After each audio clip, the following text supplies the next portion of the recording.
अस्सलाम वालेकुम दोस्तों।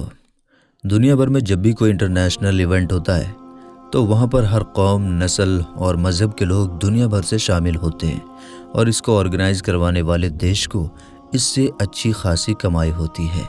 लिहाजा इन टूरिस्ट की ज़रूरियात को ध्यान में रखते हुए इन्हें खुश करने के लिए अपने देश या कल्चर के अंदर कोई भी बदलाव करना कोई देश बुरा नहीं समझते।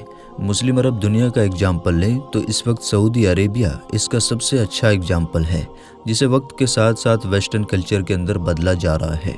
पर सलाम है कतर को, जिसने पूरी दुनिया के दबाव को न सिर्फ बर्दाश्त किया बल्कि पूरी दुनिया को यह ऐलान कर दिया कि हम सिर्फ 28 दिनों के लिए फुटबॉल वर्ल्ड कप फीफा के इवेंट के लिए अपने मजहब और कल्चर के अंदर कोई बदलाव नहीं करेंगे। वेस्टर्न कल्चर की तरह किसी भी किस्म की टाइट और वल्गर किस्म के कपड़े पहनने की इजाज़त नहीं होगी। कोई भी शख्स यहाँ पर शराब का इस्तेमाल नहीं कर सकता। कोई भी अपनी ज़ात मजहब का मानने वाला यहाँ पर अपना झंडा नहीं लहराएगा और ना ही कोई ऐसी हरकत करेगा जो कि इस्लाम और हमारे कानून के ख़िलाफ़ हो। अगर ये सब कानून मंजूर हैं तो कोई भी शख्स इसे देखने के लिए हमारे देश के अंदर आ सकता है, वरना हमें किसी की ज़रूरत नहीं और हमें इस बात से भी कोई फ़र्क नहीं पड़ता कि हमारा कमाई के तौर पर नुकसान होगा, क्योंकि इस वर्ल्ड कप के इंतज़ाम पर अब तक हम $229 बिलियन लगा चुके हैं। इतना ज़्यादा पैसा जितना दुनिया के कई डेवलप हो चुके देशों की टोटल GDP भी नहीं है। पूरी वेस्टर्न दुनिया ये सुन ले कि हम अपने मजहबी कानून पर किसी भी तरह का कोई कॉम्प्रोमाइज़ नहीं करेंगे। कतर के कुछ ख़ास बार्स पर शराब वैसे तो गैर मुस्लिमों के लिए मौजूद होती है, लेकिन इसे पब्लिक के अंदर पीना अलाउ नहीं है। इस वर्ल्ड कप में भी इस कानून को 10 लाख लोगों के कहने पर भी नहीं बदला गया। हालांकि कतर की खुद की टोटल आबादी 30 लाख भी नहीं है। इतनी बड़ी अमाउंट के साथ कतर या वर्ल्ड कप अब तक दुनिया का ऑर्गेनाइज किया जाने वाला सबसे महंगा इवेंट होगा, क्योंकि इससे पहले दुनिया के अंदर जितने भी फीफा वर्ल्ड कप ऑर्गेनाइज करवाए गए हैं, अगर उनका टोटल का बजट निकालें तो वो सब मिलकर भी कतर के $229 बिलियन के बराबर नहीं बनता। फीफा वर्ल्ड कप पूरे यूरोप का सबसे बड़ा और मशहूर फुटबॉल वर्ल्ड कप है, जो कि संडे से शुरू हुआ है। ये मिडल ईस्ट के अंदर होने वाला पहला फुटबॉल वर्ल्ड कप है, जिसकी ओपनिंग चेयर लीडर्स के डांस, गाने और किसी वल्गैरिटी से नहीं बल्कि हाफिज़ कुरान बच्चों की कुरान पाक की तिलावत से किया गया, जिसे सारी दुनिया ने सुना।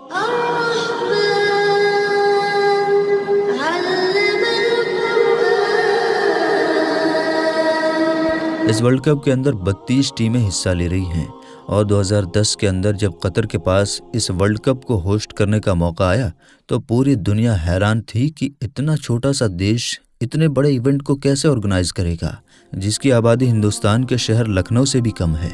मगर देखते ही देखते इस 12 साल के अंदर कतर ने नए फुटबॉल स्टेडियम के साथ साथ एक पूरा नया शहर ही बसा दिया और 8 नए स्टेडियम्स बनाकर कई नए रोड्स और मेट्रो स्टेशन, इंटरनेशनल एयरपोर्ट्स और होटल समेत देखते ही देखते कई बड़े प्रोजेक्ट को पूरा कर लिया, ताकि लाखों शौकिया लोगों के रहने, खाने पीने और कतर में घूमने का बंदोबस्त हो सके। और ऐसा भी नहीं कि कतर ने $229 बिलियन की रकम सिर्फ और सिर्फ फीफा वर्ल्ड कप को ऑर्गेनाइज करवाने पर लगा दी है, बल्कि दरअसल ये इसके VN 2030 प्रोजेक्ट का हिस्सा था, जिसके मुताबिक 2030 तक कतर को अपने देश को और डेवलप बनाना था, दुबई से भी ज़्यादा, ताकि बाहर से आने वाले टूरिस्ट अपना कल्चर इनको ना सिखाएं बल्कि इनके इस्लामिक कल्चर को सीख कर पूरी दुनिया में इस्लाम का असल चेहरा पेश करें। तो अगर हम ये कहें कि कतर इस वक्त पूरी मुस्लिम दुनिया को रिप्रेजेंट कर रहा है तो ये कहना गलत नहीं होगा। और कतर की खुद की कोई फुटबॉल टीम भी नहीं है और ना ही इससे पहले यहाँ पर कोई ऐसा इवेंट ऑर्गेनाइज हुआ है। लिहाजा इस वर्ल्ड कप के बाद ये स्टेडियम बिल्कुल वीरान हो जाएंगे, लेकिन फिर भी कतर इससे इतना प्रॉफिट कमा लेगा कि फ्यूचर के अंदर भी फ़ायदे में रहे, क्योंकि इस वर्ल्ड कप के शुरू होने से कई हफ्ते पहले ही कतर के एयरपोर्ट पर दूसरे देशों से आने वाले कमर्शियल जहाज़ों का एक रस सा पड़ गया है, जैसे कि आप फ्लाइट मैप में देख सकते हैं। दुनिया भर से फुटबॉल के लाखों फैंस, बिजनेस कम्युनिटीज़ और टूरिस्ट कतर पहुंच रहे हैं। लिहाजा इस टूरिज़्म और वर्ल्ड कप से कतर को अरबों डॉलर का फ़ायदा पहुंचेगा। सिर्फ फुटबॉल फैंस ही नहीं बल्कि 5 अरब लोग टेलीविज़न की स्क्रीन पर और सोशल मीडिया पर कतर और इस्लाम की सकाफत को लाइव देखेंगे और इन तक इस्लाम का असल चेहरा पहुंच सकेगा, जिसे इंटरनेशनल मीडिया ने सिर्फ और सिर्फ डर और दहशतगर्दी से जोड़ रखा है। और बिल्कुल यही वजह है कि कतर को اس وقت امریکن اور یورپین دیشوں کی طرف سے بہت سی کنٹروورسیز کا سامنا ہے۔ طرح طرح کے احاطے ہتھ کنڈے سے اسے بدنام کرنے کی کوشش کی جا رہی ہے کہ یہاں کے اسلامی قانون بہت ہی سخت اور یہاں تک کہ انسانی حقوق کے خلاف ہیں، کیونکہ یہاں پر لوگوں کو اپنی مرضی سے گھومنے پھرنے کی آزادی نہیں، انہیں آزادی نہیں کہ وہ اپنی مرضی کا لباس پہنے۔ اس سے بڑی ہپوکریسی ویسٹرن دنیا کی بھلا کیا ہو سکتی ہے کہ یہ خود کہتے ہیں کہ ہر شخص کو ہمارے ملک کے رولز ریگولیشن کو فالو کرنا اور اس کی رسپیکٹ کرنا ضروری ہے۔ ہماری مرضی ہے کہ ہم اپنے دیش کے لیے جو مرضی قانون بنائیں، کسی اور دیش کو یہ بالکل بھی اختیار نہیں کہ اس میں کسی بھی طرح کی دخل اندازی کرے۔ لیکن جب مسلم دیش کی باری آتی ہے تو انہیں اس بات پر اچھی خاصی تکلیف شروع ہو جاتی ہے، جس کا سب سے اچھا اگزامپل ہے فرانس۔ آپ جانتے ہی ہوں گے کہ فرانس کے اندر مسلمانوں کے ساتھ کیا کچھ نہیں ہوا۔ وہاں پر برقعے کو بین کر دیا گیا، مسلمانوں کو مذہبی طور پر ہراسمنٹ کا سامنا کرنا پڑا، لیکن فرانس کی حکومت کا کہنا تھا کہ یہ ہمارے دیش کے قانون ہیں، کسی بھی اور دیش کو اس پر بات کرنے کی اجازت نہیں۔ لیکن یہی ملک اپنے ایک میگزین کے اندر باقاعدہ داڑھیوں والے مسلمان دکھا کر، جنہوں نے کندھے پر بندوقیں پہن رکھی ہیں، یہ دکھانے کی کوشش کر رہے ہیں کہ یہ وحشی مسلمان اب ورلڈ کپ کو ہوسٹ کر رہے ہیں، جن کا کام ہی ہے بس مار کاٹ کرنا۔ آپ دیکھ سکتے ہیں کہ یہ مسلمان جنہوں نے یہ ہتھیار اٹھا رکھے ہیں، قطر کی شرٹ پہنے ایک سرا کے اندر کھڑے ہیں۔ یعنی آپ دیکھیں کہ ان لوگوں سے بالکل بھی برداشت نہیں ہو رہا ہے کہ ایک مسلم دیش اپنے قانون کے مطابق اس ورلڈ کپ کو ہوسٹ کرے، اور اس لیے ویسٹرن میڈیا بار بار جان بوجھ کر قطر اتھارٹی سے الجھنے کی کوشش کر رہے ہیں کہ یہ دنیا کو پیغام دیں کہ اس دیش کے اندر میڈیا تک کو کھلے عام سڑک پر رپورٹنگ کی اجازت نہیں۔ یہ کتنا کنزرویٹو دیش ہے، یا پھر اسلام کتنا ریڈیکل مذہب ہے۔ حالانکہ کامن سینس کی بات ہے کہ جن قطر اتھارٹی کو یہ پتہ ہو کہ کوئی شخص کسی پبلک ریلیشن پر انٹرنیشنل لیول پر رپورٹنگ کر رہا ہے تو انہیں اس چیز پر اعتراض ہی کیا ہوگا، کیونکہ اعتراض ہے صرف اور صرف اسلاموفوبیا۔ ویسٹرن دیشوں کو یہ عادت پڑ چکی تھی کہ وہ مسلمانوں کو جاہل اور خود سے کمزور سمجھتے آ رہے تھے، ان پر ہر طرح سے اپنے رولز ریگولیشن زبردستی منوایا کرتے۔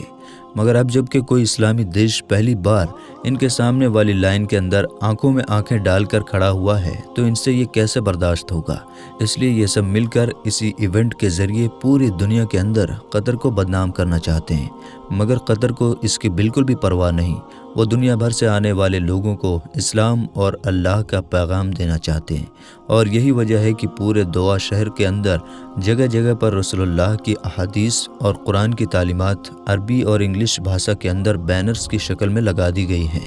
ہومو سیکسویلٹی سے جڑی جب قطر کے امیر سے یہ سوال کیا گیا کہ کیا جرمنی کے ہومو سیکسول لوگ یا کپلز کیا قطر میں اس ایونٹ کو دیکھنے کے لیے آ سکتے ہیں یا وہ اپنے گھروں میں بیٹھیں؟ دراصل اس سوال کے ذریعے میڈیا نے قطر کو ٹھیک کرنے کی کوشش کی تاکہ دنیا کے اندر یہ بات پھیلے کہ اسلام اتنا کنزرویٹو ہے کہ اپنے علاوہ کسی اور کلچر کو ایکسیپٹ ہی نہیں کرتا۔ لیکن قطر کے امیر نے اس کا بہت اچھا جواب دیا کہ ہم کسی کو بھی اپنے دیش کے اندر آنے سے نہیں روکتے، بس صرف شرط یہ ہے کہ جس طرح سے آپ باقی دنیا کے کلچر کی رسپیکٹ کرتے ہیں، بالکل اسی طرح سے ہمارے کلچر کی بھی کریں۔ آپ لوگ خود سوچیں کہ اس کے اندر ایسی کون سی پابندی ہے یا ایسا کون سا مشکل کام ہے جس پر ویسٹرن دنیا کو اعتراض ہے۔ ایک طرف قطر جیسا چھوٹا اسلامی دیش غیر مسلم دنیا کو یہ پیغام دے رہا ہے کہ ہمارے اسلامی قانون کی پابندی کرو، کسی بھی سیکسول کو یہاں پر کوئی آزادی نہیں۔ باقی آپ اس بارے میں کیا سوچتے ہیں؟ اپنی قیمتی رائے کا اظہار کمنٹ سیکشن میں ضرور کریں۔ ملتے ہیں آپ سے پھر ایک نئی اور اچھی ویڈیو کے ساتھ انشاءاللہ تعالی۔ تب تک کے لیے السلام علیکم، اللہ حافظ۔